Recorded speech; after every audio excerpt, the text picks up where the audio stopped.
मुदाकरात्ममोदकं सदा विमुक्तिसाधकं कलाधरावतंसकं विलासिलोकरक्षकम् अनायकैकनायकं विनाशिते भजेत्यर्थं नताशुभाशुनाशकं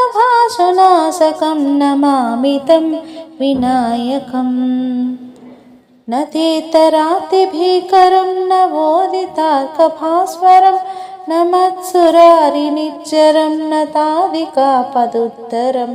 सुरेश्वरं निधीश्वरं गजेश्वरं गणेश्वरं महेश्वरं तमाश्रये परात्परं निरन्तरं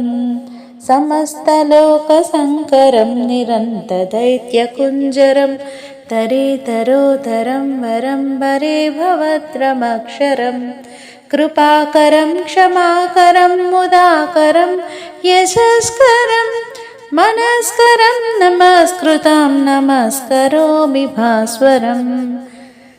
अकिञ्चनातिमार्जनं चिरन्तनोक्तिभाजनं पुरारिपूर्वनन्दनं सुरारिगर्वचर्वणं प्रपञ्चनाशभीषणं धनञ्जयादिभूषणं कपोलदानवारणं भजे पुराणवारणं नितान्तकान्तिदन्तकान्तिमन्तकान्तिकात्मजम्